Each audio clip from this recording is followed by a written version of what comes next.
They are the first things you see when you open a newspaper, and they have the biggest type and boldest font. If you haven't figured it out already, I'm talking about headlines, and these chunks of text carry an important job. They are to a newspaper what the pyramids are to Egypt. They stand out, and they're what people remember. But as a news and journalism major, I can tell you firsthand that headlines, while extremely important, are an afterthought for journalists. While a reporter might spend days, weeks, or even months on one story, he or she probably spends less than a minute creating the headline. But this is unacceptable, and here's why. A 2014 study by the National Opinion Research Center in the American Press Institute found that about 6 out of 10 people in the United States only read headlines, not stories. So I say, let's not throw all of our time into just one bucket, and let's put a little more effort into writing headlines, which we can start today by learning how to write them. First, when you think headlines, I want you to think the present, or that headlines are written in present tense. It doesn't matter if your article is about something that happened 2 weeks ago. The headline still must be written in the present. Here's an example. Let's say we wrote an article about a man who rescued a turtle last week. We would not want to write, "Man saved turtle, found at a home," because that's in past tense. So, any guesses on what we would write?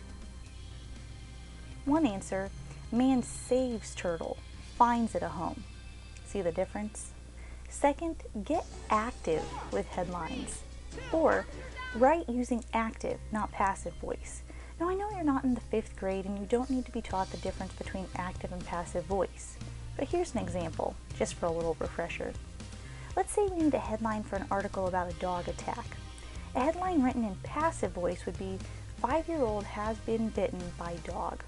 Has been bitten is passive. So active would be, did you guess it? Dog bites 5-year-old. Third, when you're writing headlines, you need to make sure that they are concise and short. Now when I say short, there isn't a specific rule about how short they have to be, like you can only use 5 words.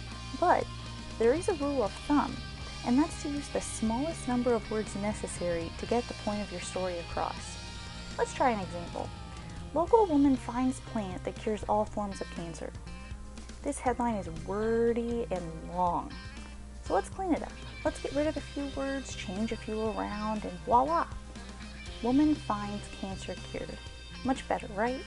Fourth, your headline needs to reach out and grab the audience's attention and bring it in, not sink into the background.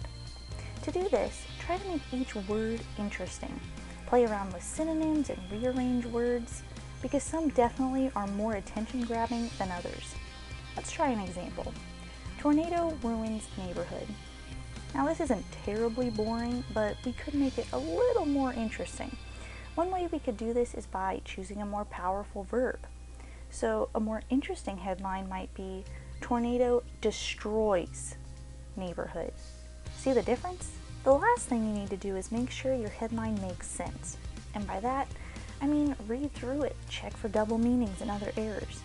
You might think this tip is a little crazy to even mention, but one mistake and your headline could end up being the next joke on a TV talk show. And no one wants that. Federal agents raid gun shop, find weapons. Now remembering to apply all 5 of these tips when writing headlines might seem a little overwhelming, but don't worry. Headline writing is a breeze.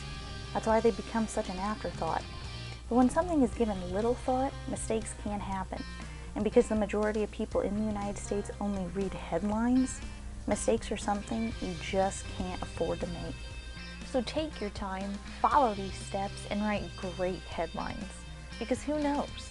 Better written headlines might even lead people to start reading articles.